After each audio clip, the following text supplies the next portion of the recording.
சோக பாட்டுனாலே மோகன் சாரோட ரெஃபரன்ஸ் நிறைய இருக்கு. மோகனுக்கு பிடிச்ச சோக பாட்டுனா எதை ரிலேட் பண்ணுவீங்க? நான் இது பொதுவாக எல்லா இடத்துலையும் சொல்கிறது, கேட்குறவங்களுக்கு கேட்பேன் எந்த பாட்டு உங்களுக்கு பிடிச்சிருக்குன்னு. அந்த பாட்டு தான் நான் எனக்கும் பிடிச்சிருக்குன்னு சொல்லுவேன். ஏன்னா இட்ஸ் லைக் 5 ஃபிங்கர் மாதிரி, ஃபிங்கர்ஸ் எப்படிங்கிற மாதிரி தான் எல்லா பாடல்களும் அவ்வளோ நல்லா இருக்கு.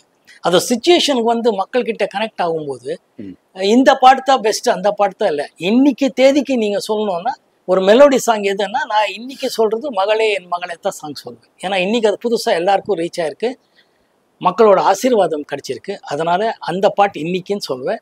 பட் என்னைக்கும் எல்லா பாடல்களும் வெற்றி அடைகிறதுக்கு காரணம் அந்த கதை அம்சம் தான் சொல்றேன். இன்னைக்கு ஒரு மெலோடி சாங்னா மகளே என் மகளேங்கிறது தான் சொல்லுவேன். சார், உங்களுக்கு எஸ்பிபி சார் பல ஹிட்ஸ் கொடுத்துருக்காரு, பேரலி ஏஸ்தாஸும் ஹிட்ஸ் கொடுத்துருக்காரு. உங்களோட ஃபேவரட்னா எஸ்பிபியே ஏஸ்தாஸ் சார்? எல்லாரும் ஏன் மலேசியா வாசுதேவன் சாரும் ஹிட் கொடுத்துருக்குறாங்க, நிறைய சிங்கர்ஸ் ஹிட் சாங்ஸ் கொடுத்துருக்காங்க. அதனால தமிழ்நாட்டில் யாருக்குங்க எஸ்பிபி சார் பிடிக்காத மனிதர் யார் இருக்காங்க? அந்த மாதிரி ஒரு லெஜெண்டரி சிங்கர் இனிமேல் நான் பார்ப்பேங்கிறது எனக்கு நம்பிக்கை இல்லை. வருங்காலத்தை பற்றி சொல்கிறதுக்கு நான் ஒரு அஸ்ட்ராலஜர் கிடையாது. But full singer, any kind of song, எந்த மொழி ஆனாலும் எந்த மாதிரி சாங் ஆனாலும் எக்ஸ்ட்ராடனரியாக பாடிட்டு இருந்த ஒரே சிங்கர் எஸ்பிபி சார். நான் இதுக்கு முன்னாடியே சொல்லியிருக்கேன், நம்ம காலேஜ் ஸ்கூலில் படிக்கும்போதே we used to love SPB sir. பெங்களூர்லேயே அவர் பாடினா கன்னடா பாடல்களாகட்டும் தமிழ் பாடல்களாகட்டும் வி யூஸ் டு ஹம் நம்ம காய்கா பாடிக்கிட்டே அலையும். ஏன்னா அவர் தான் இந்த கமல் சார் படத்துலலாம் சூப்பராக பாடியிருப்பார். பழைய கமல் சார் ஜெயசுதா படம் மறந்துட்டேன் படத்தோட பேர். அது வந்து தியேட்டருக்கு போய் பார்த்து வெளியில் அந்த தப்பாகவே பாடினாலும் ஜாலியாக சுற்றிட்டு அலையிற ஒரு பேர். ஏன்னா அவ்வளோ இன்ஸ்பயர் பண்ணியிருக்காரு, அவ்வளோ நம்மளோட ஐடென்டிஃபை பண்ணியிருக்காரு. நம்ம அப்படி போயிருக்கோம். அவரோட எந்த பாட்டு பாடினாலும் எந்த மொழி பாடினாலும் அவர் அது அவ்வளோ பர்ஃபெக்ஷனாக இருக்குங்கிறது. Complete singer. ஸோ டெஃபினட்டாக எஸ்பிபி சார் இந்த லிஸ்ட்லேயே நீங்கள் சேர்க்கக்கூடாது. அதர்வைஸ் எல்லா சிங்கர்ஸும் பிடிக்கும், எல்லாரும் ரொம்ப ரொம்ப நல்லா பாடியிருக்காங்க என்னோட பாடல்கள். உங்கள் லைஃப்பில் மறக்க முடியாத படம்னா இது வரைக்கும் பண்ணதில்லை, எந்த படம் சொல்லுவீங்க? ஏன் மறக்க முடியாத படமேங்கிறதே இல்லையே, எல்லா படமும் ஒரு எக்ஸ்பீரியன்ஸ்ன்னு தானே சொல்கிறேன். இன்றைக்கி கேட்டால் ஹராம் தான் நான் சொல்கிறேன். அது ஏன்னா அது இன்னும் ரிலீஸ் ஆகலை, அது தயாராகிட்டுருக்கு, அந்த எக்ஸைட்மெண்ட் இருக்குது. எங்கள் கூட்டணிக்கே ஒரு எக்ஸைட்மெண்ட் இருக்குது, எப்படி வந்துட்டுருக்கு, எப்படி ஆடியன்ஸ் சொல்கிறாங்கிறது இருக்குது. அதுதான் இப்போ எக்ஸ்பீரியன்ஸ், அதுதான் என்ஜாய் பண்ணிகிட்ருக்கோம், அதான் போயிட்டுருக்கோம். Otherwise most of the films is an experience தான். So good films bad films சொன்னார். சார், இளையராஜா சாருக்கும் உங்களுக்கு உண்டான நட்பு, பொதுவாக உங்களுக்கு நிறைய ஹிட்ஸ் கொடுத்துருக்காரு. ஸோ அந்த விஷயங்கள் இப்போ சொன்ன மாதிரி தான், எஸ்பிபி சார் சொன்ன மாதிரி தான் இளையராஜா சார் பற்றி என்ன சொல்கிறது. அவர் அன்னைக்கிளிலேருந்து இது வரைக்கும் ஹிட் ஃபிலிம்ஸ் தான் கொடுத்துருக்காரு, ஹிட் சாங்ஸ் தான் கொடுத்துருக்கிறார். எல்லா வெற்றி படங்கள் பின்னாடி அவர் இருக்கிறாருங்கிறது உண்மைதான். ஒவ்வொரு பாடல்களும் அவர் யார் நடிக்கிறாரு இல்லைங்கிறத விட அவர் கதைக்கு எப்படி வேணும்னு போட்டு தான் எனக்கு தெரிஞ்ச உண்மைகள். அதாவது ஒரு படத்துக்கு இப்போ பயணங்கள் முடியுது இல்லையா, நான் நடிக்கிறேங்கிறது சாருக்கு எப்படி தெரியும்? நெஞ்சத்துக்கு இல்லாத நான் நடிக்கிறேங்கிறது சாருக்கு எப்படி தெரியும்? அவர் எக்ஸ்ட்ராடனரியாக பாட்டு பண்ணி கொடுப்பார். அந்த பாட்டை வந்து ஸ்க்ரீன்லேயே எக்ஸ்ட்ராடனரியாக கொண்டு வந்த ஆர் சுந்தரராஜன் அவர்களாகட்டும், மகேந்திரன் சார் ஆகட்டும், மணிவண்ணன், இந்த மாதிரி நிறைய லெஜெண்டரி டைரக்டர்ஸ் பண்ணதுனால அது ரீச் ஆயிருக்கு. அவர் எந்த ஹீரோ எந்த டைரக்டருங்கிறத இதே இல்லை அவருக்கு. இப்போ இன்னைக்கு வரைக்கும் பாருங்கள், விடுதலை சூரிக்கும் எக்ஸ்ட்ராடனரி சாங் கொடுத்துருக்குறாரு. அதனால அவர் எல்லா படத்துக்கும் சூப்பர் ஹிட் பாடல்கள் தான் கொடுப்பார்.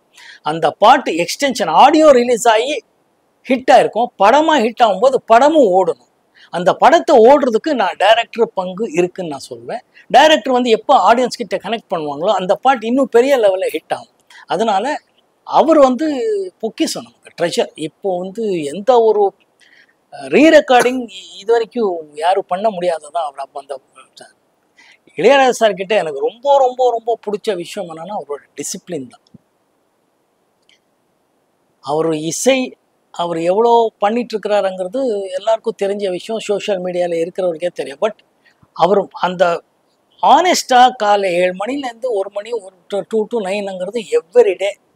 பௌர்ணமிக்கு எப்படி திருவண்ணாமலைக்கு போயிட்டு வரணும் எப்படிங்கிறத கண்டினியூஸாக இயர்லி பண்ணுறதுக்கு ஒருத்தனால முடியவே முடியாது.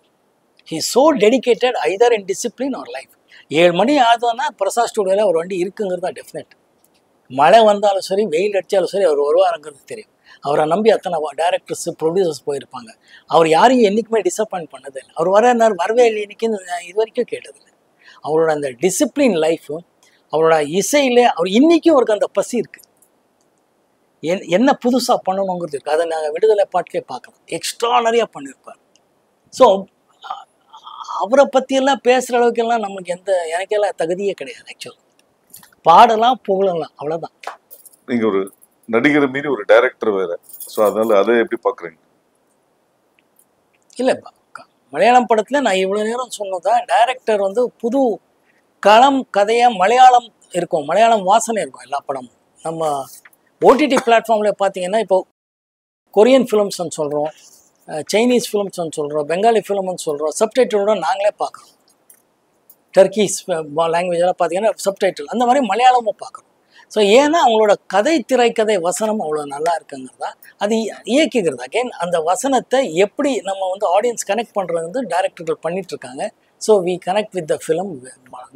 நிறைய நல்ல படங்கள் வந்துட்டுருக்கு. I'm so happy to see those films. Sir, Varadaraja Mudaliar சாரை நீங்கள் சந்திச்சதாகவும் அவங்க குடும்பத்தினர் வந்து உங்களோட ஃபேன்ஸ்ன்னு சொல்லி ஒரு பதிவு இருக்குது. இதை அந்த மூமெண்ட்ஸு.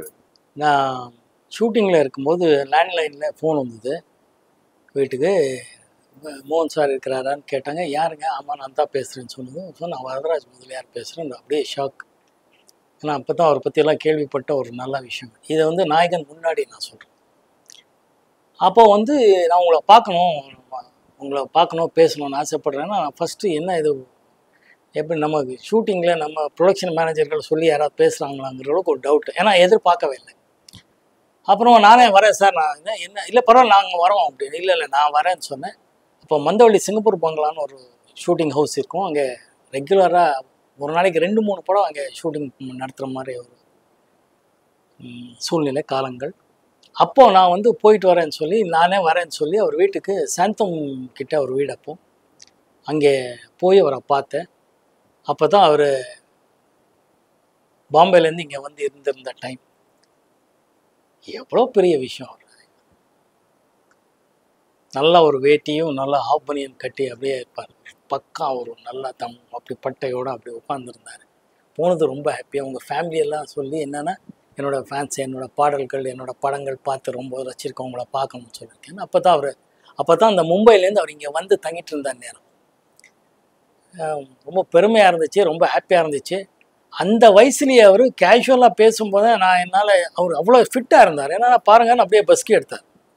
சார் நீ என்ன சார் ஐயோன்றேன். இல்லை தம்பி, இப்படி இருந்தால் தான் நீங்களும் இருக்க முடியும், நீங்களும் நல்லா இருக்க முடியும், நீங்கள் அப்படி இருக்கீங்க, நல்லா இருக்கீங்க, அது இதெல்லாம் சொல்லி நம்ம எந்த டென்ஷனில் இருந்தாலும் பாம்பேல உங்கள் விஹெச்எஸ் போட்டு பார்ப்போம், ஹாப்பியாக பார்ப்போம், உங்கள் படங்கள்லாம் எங்களுக்கெல்லாம் அவ்வளோ பிடிக்கும்னு அவர் ஃபேமிலியெல்லாம் அறிமுகப்படுத்தார். அந்த தாய் எவ்வளோ பெரிய பூஜாரம் போய் ரொம்ப எக்ஸ்ட்ரானரி ஃபீலிங். அது 2-3 தடவை பார்த்துருக்கேன். 2-3 தடவை ஒரு அந்த வீட்டில் தான் நான் பார்த்துருக்கேன். எப்போவும் வரும் உங்களுக்கு என்ன வேணும்பார். நான் ஒன்றும் வேணாம் சார், உங்கள் அன்பு போதும்னு. பட் இருந்தார், இல்லைங்க எங்களெல்லாம் இவ்வளோ ஹாப்பியாக வச்சுட்ருக்கீங்க, நீங்கள் எங்கள் ஃபேமிலியே உங்களை பாருங்கள் பார்க்க வந்திருக்காங்க. எல்லோரும் அவங்க ஃபேமிலியை வந்து நிற்கும், பேசுவோம், எல்லாருக்கிட்டையும் பேசுவேன். அதுக்கே ஆண்டவனுக்கு நன்றி, இவங்களெல்லாம் ஹாப்பியாக வச்சுக்கிற காரணமாக இருக்கிற எங்கள் படங்கள். அதை வந்து ப்ரொடியூசரு டைரக்டர்கள் அவங்களுக்கு நன்றி, இவங்களுக்கு நன்றி.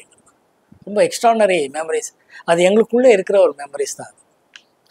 எம்ஜிஆர் சாருக்கும் உங்களுடான நட்பு, அவருக்குள்ள அட்வைஸ், அந்த சுவாரஸ்யமான சம்பவம். எக்ஸ்ட்ரானரி முதலமைச்சர், எக்ஸ்ட்ரானரி அட்மினிஸ்ட்ரேட்டருங்கிறது போக அவரை நம்ம படம் பார்த்து ரசித்த விதங்கள் தான் எனக்கு ரொம்ப ஹாப்பியாக இருந்துச்சு. அப்போது ஜெமினி ஃபிலிம் சேம்பரும் அப்புறமா நம்ம நடிகர் சங்கத்தில் தான் ப்ரொஜெக்டர் சினிமா ப்ரிவ்யூ தியேட்டர்ஸ் இருக்கும். நம்ம படங்கள் பார்க்க வருவார். நான் ஷூட்டிங்கில் இருப்பேன், ப்ரொடியூசர் சொல்லுவார் இன்றைக்கி சிஎம் வந்துட்டுருக்கார் பார்க்க சொல்லிட்டுருக்கார்.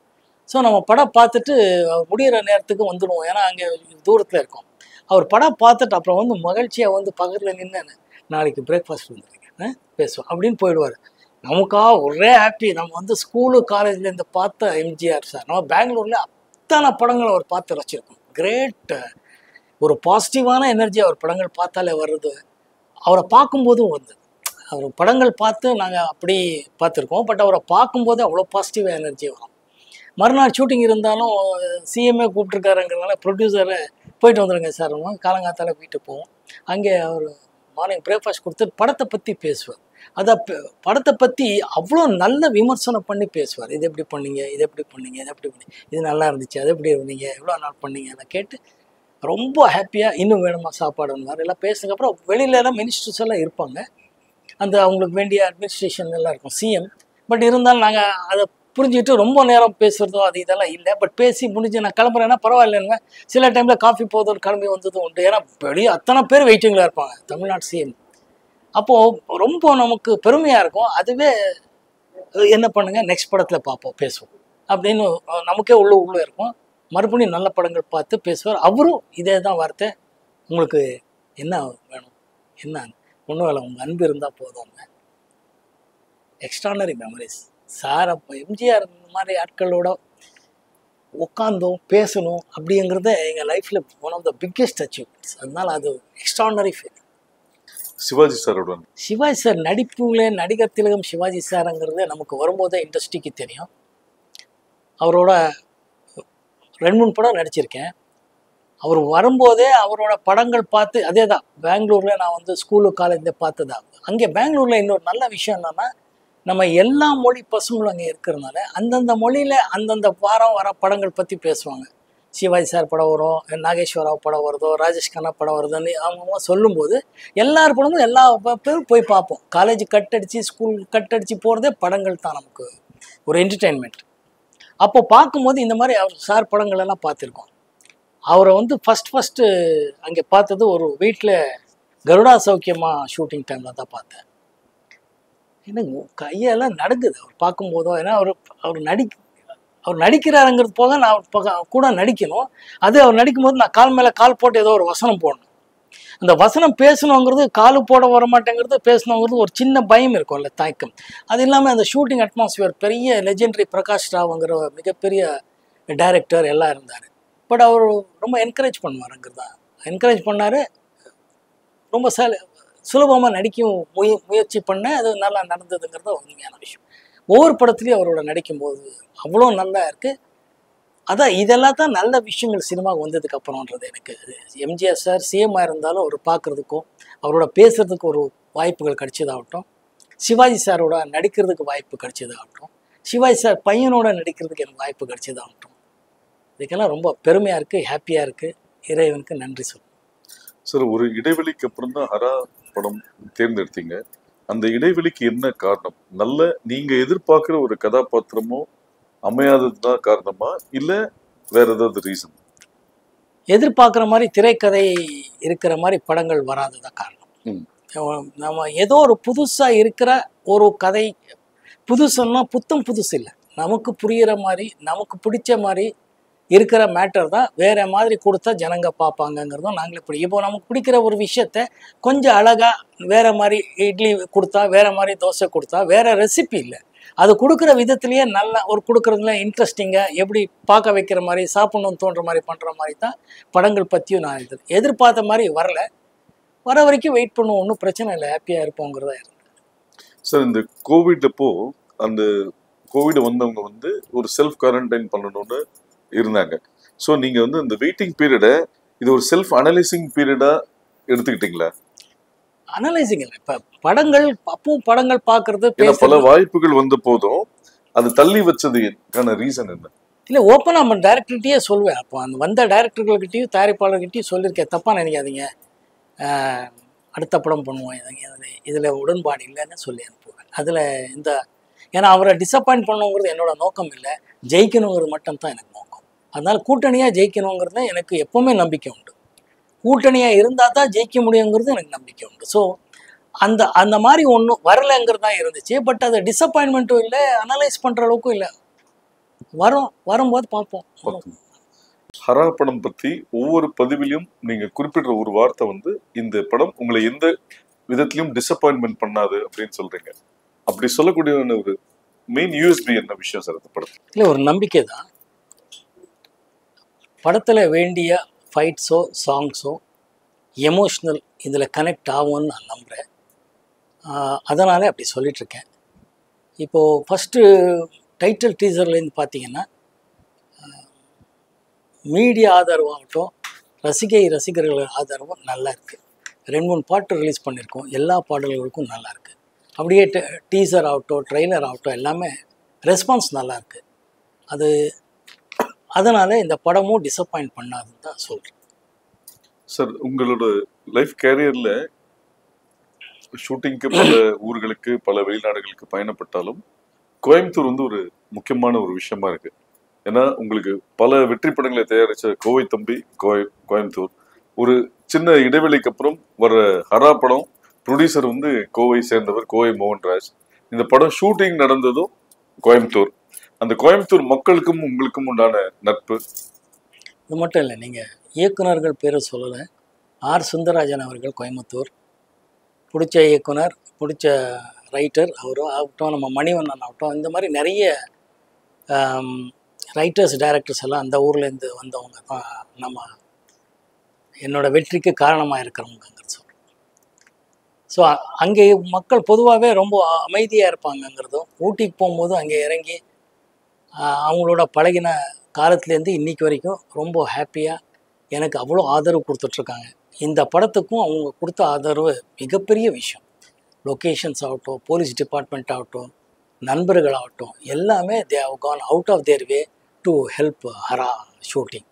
ஸோ அதனாலே எனக்கு கோயம்புத்தூர் கொஞ்சம் ஸ்பெஷலாக எப்போவுமே மனசில் இருக்கும். பொதுவாக எல்லா நடிகர்களுக்கும் ஃபேன்ஸ்ன்றது ஒரு முக்கியமான விஷயம்.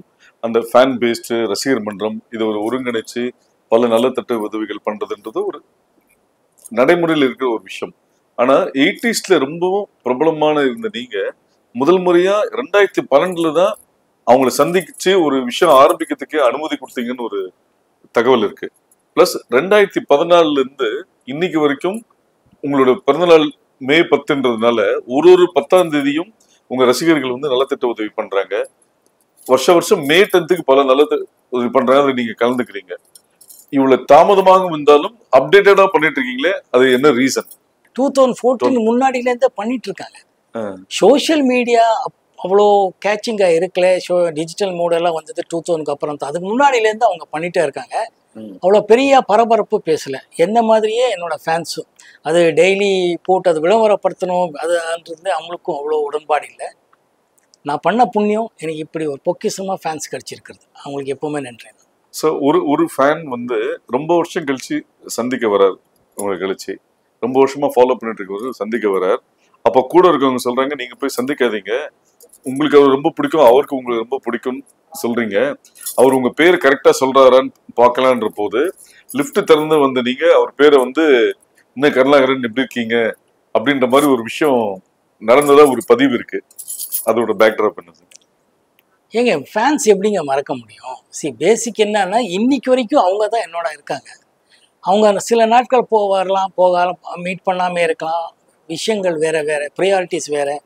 ஸோ அப்படி போயிட்டு வரும்போது அவங்கள மறக்கவே முடியாது, மறக்கவும் மாட்டேன். மறந்தால் அது ஒரு விஷயமே வேறு. Because they are so genuinely involved with actor மோகனுங்கிறதுனால I am so happy to be associated with them. So ஒருத்தர் 2 பேர் இல்லை, அவங்க பண்ணுற விஷயத்துக்கு, அவங்க ஃபேன்ஸ் கிளப்பில் அவங்க பண்ணிட்டு இருக்கிற விஷயத்துக்கு நாங்கள் வந்து அவங்கள பேர் சொல்லி கூப்பிடுறேங்கிறதெல்லாம் ஜுஜுபி. அவங்க மிகப்பெரிய விஷயங்கள் அவங்க பண்ணிட்டுருக்காங்க. ஸோ சரி, பொதுவாக ஒரு ஃபேன்ஸ்ன்றவங்க ஒரு கட்டத்தில் நான் உங்க கூட தங்கிடுறேன், உங்க கூட இருக்கிறேன்னு சொல்லும் போது உனக்குன்னு ஒரு லைஃப் இருக்கு, நீ உங்க ஃபர்ஸ்ட் ஃபேமிலியை பார்க்கணும் அப்படின்னு சொல்லி அட்வைஸ் பண்ண ஒருத்தர் பாலமுருகன் ஒருத்தர் இன்னைக்கு தேனியில மெடிக்கல் ஷாப் வச்சிருக்காரு. கோகுலகிருஷ்ணன்றவர் வத்தலக்குண்டில் ப்ரொஃபஸரா இருக்காரு. அப்புறம் வந்து ஒரு புதுக்கோட்டை சேர்ந்த ஒரு மாற்றுத்திறனாளி ஒரு அம்மா வந்து அனுசியா வந்து உங்க எல்லா படங்கள் பிள்ளைநிலா ரிலீஸ் தவிர, ஏன்னா அன்னைக்குதான் அவங்களோட டெலிவரி ஆனதாகும், அதை தவிர மீது எல்லாமே ரிலீஸ் அன்னைக்கு பார்த்துருக்காங்க. இப்படிப்பட்ட ஒரு ரசிகர்கள் வந்து கிடைச்சதுக்கு நீங்க எப்படி ஃபீல் பண்றீங்க? தொடர்ந்து எல்லா இடத்துலயும் நீங்க ரசிகர் சொல்லி ஃபேன்ஸ் ஆனால ஓகே, நீங்க என்ன பண்றீங்க, ஃபேமிலி என்ன பண்றாங்க, ஃபேமிலி பாருங்கன்னு உங்களோட வார்த்தைகள் வந்து டைவர்ட் ஆயிடுது. அதுக்கு ரீசன் என்ன? இல்லை, நான் பண்ண புண்ணியம், இதுக்கு மேலே வார்த்தைகள் இல்லை. இதெல்லாம் உணர்வு பூர்வமான விஷயங்கள். அவங்க முதல்ல இருந்தே நம்ம சொல்லிட்டு இருக்கிறது, ஒவ்வொருத்தரும் ஜெயிக்கிறதுக்கு காரணம் அவரோட குடும்பம் சூழ்நிலைகள் இருக்குங்கிறது தான். நான் என்னோடய ஃபேன்களுக்கு முதலேருந்தே சொல்லிட்டு இருந்தது, படங்கள் பாருங்கிறத நான் எனக்கு எப்போவுமே உடன்பாடு இருக்குது. ஆனால் என்னையே ஃபாலோ பண்ணிவிட்டு அவங்க லைஃப் அவங்க எடுத்துகிட்டு கூடாது. ஸோ படிக்கணும், வேலைக்கு போகணும், அவங்க குடும்பத்தை பார்க்கணும், அப்பா அம்மா ஆகட்டும், அதுக்கப்புறம் மனைவி மக்களை பார்க்கணும், அதோட நம்ம படங்களும் பாருங்கிறத நான் ரெக்வெஸ்ட் பண்ணிட்டு இருந்தது. எத்தனையோ பேர் அதை ஃபாலோ பண்ணி இன்றைக்கி வாழ்க்கையில் ஜெயிச்சிருக்காருங்க கேட்கும்போது எனக்கு கர்வமாக இருக்குது, பெருமையாக இருக்குது. மீடியா நண்பர்களுக்கும் எப்பவும் போல உங்கள் ஆதரவு எங்களுக்கு வேணும். ஆதரவு கொடுத்துட்ருக்கீங்க. உதவி பண்ணிட்டு இருக்கீங்க. Thank you so much. தேங்க்யூ.